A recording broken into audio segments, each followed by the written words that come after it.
皆さんこんにちは、こんばんは、てしもです。現在参加申し込みを受け付けている期間限定オンラインサロンクリスタルと内なる子供たちの深淵なる旅もよろしくお願いします。サロン開催期間中も同じペースで YouTube の投稿をしようと思ってたんですが、ちょっと環境の変化があったりして、どうしても動画を作る時間が足りなくなってしまいそうで、しばらくの間は10日に1回くらいのペースでお届けします。でも11月以降はまた月4本ぐらいのペースに戻しますし、年末に向けてスペシャルなクリスタルのヒーリングもたくさんご用意していますので、楽しみにしていただけたら嬉しいです。今回はあまり知られていない、調べている人も少ない珍しい石、アタカマイトと、こんなすごい石があるならもっと早く言ってよと心の中で叫んでしまった素晴らしいヒーリング効果をもたらす石、ブルーレースアゲートのコンビを使ってコミュニケーションにおけるストレスを解消し、自分を取り繕うことなく素直なコミュニケーションが取れる。また、我慢、恐れ、不安、悲しみや怒りによる喉や胸のつかえを解消するリラックスヒーリングをお届けします。このヒーリングの出発点はリクエストでいただいたコミュニケーション系で言いたいことが素直に言えるヒーリングというのを作ろうと思ったことです。リクエストくださった方ありがとうございました。そう思ったのと同時期にこのミステリアスなアタカマイトという緑の鉱物がハーライトに含まれた美しい石を見つけて、どんなヒーリング効果があるのか調べてみました。アタカマイトインハーライトですが、ここでは長いのでアタカマイトと呼びますね。アタカマイトは握ってハートチャクラに迎えてみると、クラウン、サードアイから喉、ハートにかけてザラザラした青い渦巻きが通っていく感覚をすぐに感じました。不思議とそのザラザラが気持ちよくて、だんだんと喉が広がっていくような気がしました。ハートより下にはほとんど感覚を感じなかったので、きっとハートからサードアイ周辺の石だろうと思いました。実践を重ねて確認したことなんですが、チャクラはビジョンで見るとどちらかの方向へ渦巻きを巻いていることがあります。左巻きの時は浄化をしていて、右巻き、時計回りの時は活性化をしているように私は感じます。この石は最初は左巻きの渦巻きを作っており、浄化をしているんだなと分かりました。これはアタカマイトがハーライト、岩塩の中に含まれているので、ハーライトの効果とも言えますが、このザラザラとした喉や意識を広げていく感覚、上に上がっていく感覚はアタカマイトの性質だと感じました。アタカマイトはどうやら喉を中心にサードアイからハートチャクラまでの通路を浄化しつつ広げるヒーリング効果があるようなんです。悲しい時や心が不安定な時に胸や喉が詰まるような感じがあると思うんですが、ハートから喉を広げることで体感を伴うヒーリング効果でその喉や胸のつかえ、詰まりを和らげてくれます。鎮静というよりも通路を広げることで和らげている感じです。そして驚いたことに鼻の奥が広がって鼻詰まりが解消され息が吸いやすくなりました。私は小さい頃からずっと鼻が詰まっていて、耳鼻科では常に鼻の奥の通路が腫れて狭くなっているからしょうがないと言われ、薬を飲んでいますが、それでも基本的に鼻が詰まっている状態なんですが、不思議と鼻が通り新鮮な空気を吸うことができました。それからサードアイやクラウンと高次元のハートに大きく反応し開きながら通過してハートをつなげているので、より真実の高次元とつながった自分を表現しやすくなるというか、真実の自分が本当はどう感じているのかどんどん出てきます。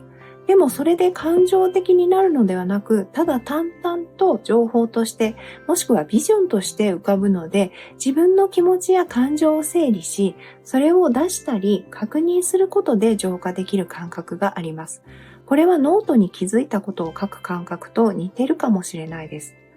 この石について私が持っている参考書籍の中で、ジュディ・ホール氏のクリスタルバイブルにだけ記述を見つけることができたんですが、ジュディ氏は20年前の時点で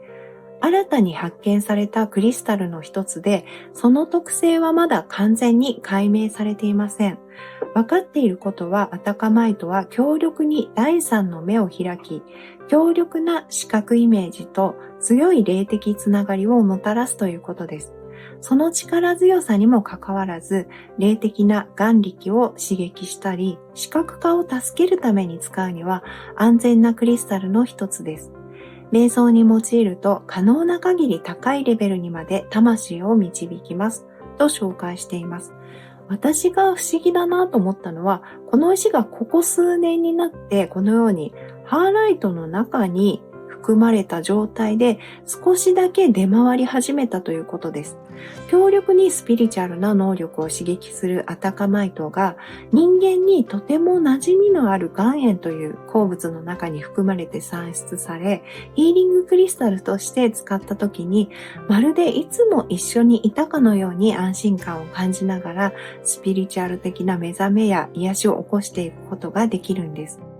石たちは別に人間が使うために生まれているのではないと思いますが、でも一部の石たちは人間の目覚めを促すようにできていると感じることがあります。この石もその一つです。自己表現を妨げられていると、甲状腺に不調が出ることがありますが、この石は喉を開き、自己表現を妨げているものを取り除いてくれます。結果的に甲状腺の癒しも促します。そしてアタカマイト・インハーライトと最高のコンビとなったのがこのブルーレースアゲートです。もちろんブルーレースアゲート単独でも素晴らしいヒーリング効果を促す石です。私は最初にブルーレースアゲートを調べてメモを取った時に素晴らしい石だとメモしました。そしてすぐにジュディさんは何て紹介しているのかなと思ってルンルンでページを開くと、その1行目になんと素晴らしいヒーリングの石ですと書いてあったんです。で、私は一人で笑ってしまって、私は大変恐れ多くも僭越ながら尊敬する石先輩のジュディさんとつながってしまったのかもしれないと思って嬉しくなってしまいました。この石は生の状態だとこんな感じで、磨いてタンブルにすると切り出す場所によりますが、このように繊細なレースの模様がある可愛らしい石になります。強烈に喉や高次元のハート周辺を癒します。恐ろしいぐらいすごいヒーリング力があります。ただし他の多くの石もそうですが、問題を抱えてない人にとってはほとんど何も感じないかもしれません。その場合はさらにその健康的な状態を維持し向上させてくれます。最初に瞑想してみた日は家族の問題が出てきた日で、息が浅くなって体にも自然と力が入ってしまって、表層意識でもわかるほどプレッシャーを感じていた日でした。握ってハートに近づけてセルフヒーリングをしてみると、レースの波模様を作るようにおおらかに大胆に波動がハートから喉を突き抜けるように押し広げ、圧力も感じるけどとても気持ちがよく、何よりも落ち着いた波動に流されてゆらゆらと脱力していく感覚があって、深いリラックスを感じました。どのくらい脱力していたかはわかりませんが、そのうち大胆な動きが静かになり、喉を中心に光が発生しているのに気がつきました。そして呼吸もすごく楽になって空気がいっぱい入ってくるようになりました。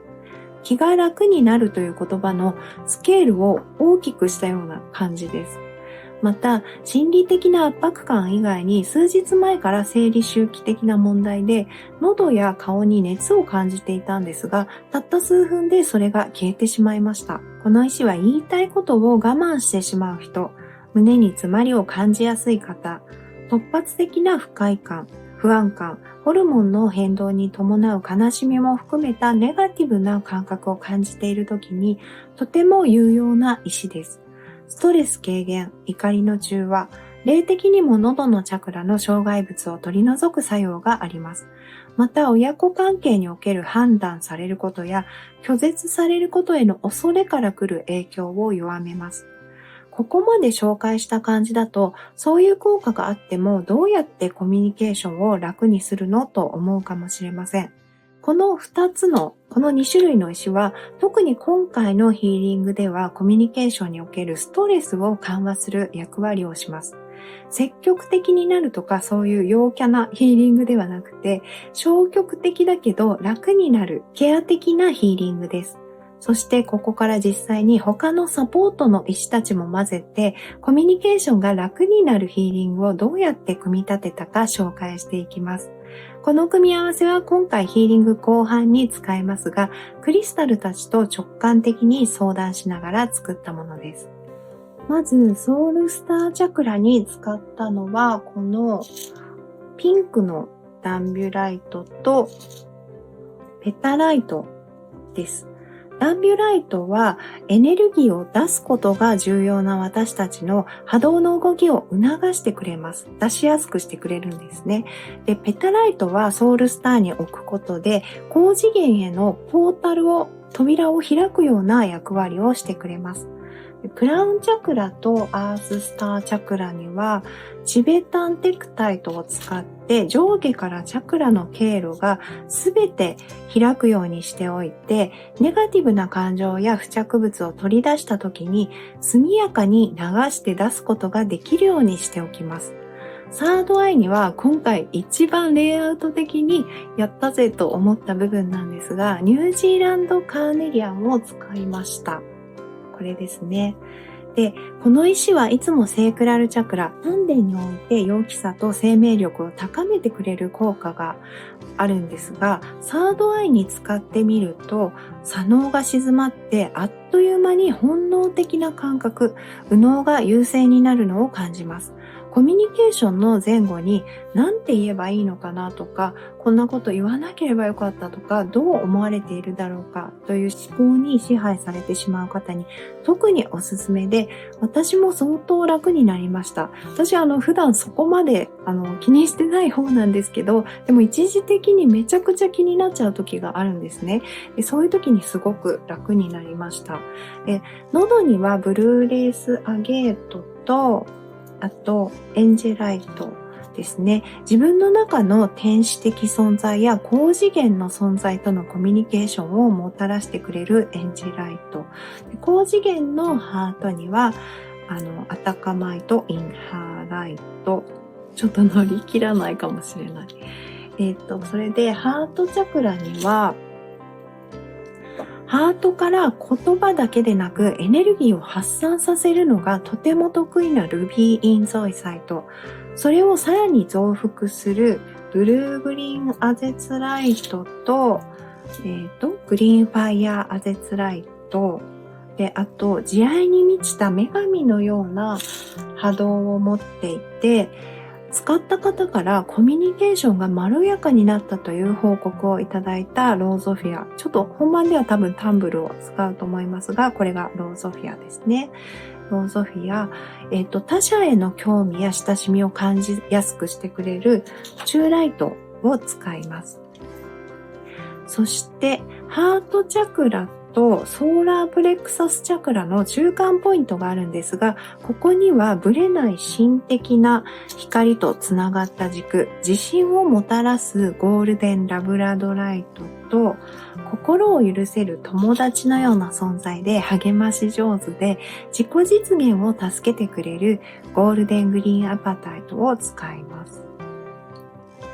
で、ソーラープレクサスチャクラには自分軸の波動を転写してくれるラブラドライト。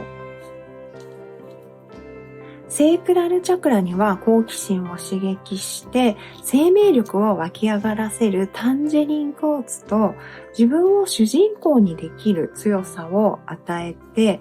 感情を含むエネルギーの浄化とグラウンディングを促すスモーキークォーツを使います。で、圧倒的なグラウンディング力を持つヘマタイトはルートチャクラに使って人間とのコミュニケーションのために現実世界とつながっておく力を適度に強化します。今ご紹介した内容は皆さんそれぞれにそのままのヒーリング効果をもたらすこともあれば、意外なヒーリング効果として現れることもあると思います。私は今年からマシンピラティスのグループレッスンのクラスに月3回通ってるんですが、最初の頃は明るい受付の方とかインストラクターさんたちに挨拶するのもかなり気合い入れてしないといけなくて、めちゃくちゃおどおどしてたので、インストラクターさんたちが一回誰も私に挨拶しなかった時に気にしすぎて自分の存在ってきっと見えてないんだろうなって思ってしまうぐらいちょっとこじらせていました。でも、スモーキークォーツのヒーリング動画を出した時に、人によく見られることや頑張ってちゃんとすることをもう諦めるように波動で教えてもらって、それで挨拶だけしたら、もう目を合わせるとかは諦めて、はい、楽しかったです。ありがとうございましたとか、だけ、言って、シャーって帰ってくることにしたんです。で、それでかなり楽になってたんですが、さらにこのヒーリングのおかげで、もうその頑張っていない自分が元々の素直な自分のようで、レッスンもさらに楽しみになったし、コミュニケーションへの罪悪感とか疲れがだいぶ減りました。それぞれコミュニケーションにおけるこうだったらいいなっていうのは違うと思いますが、ストレスを減らし人間関係を楽にしてくれるヒーリングになるのではないかと思います。このヒーリングは基本的に何もクリスタルを持っていない方も受けられるように作っていますので、ただ再生するだけで十分ですが、もし積極的に受けたい方で、特に水色、緑、ピンク系の石をお持ちの方がいらっしゃいましたら、手に握って、もしくはハートや喉など気になる場所に当てて受けてみてください。クリスタル同士は通信することもあるので、その他の今触りたいクリスタルを持ってみても何かメッセージがあるかもしれません。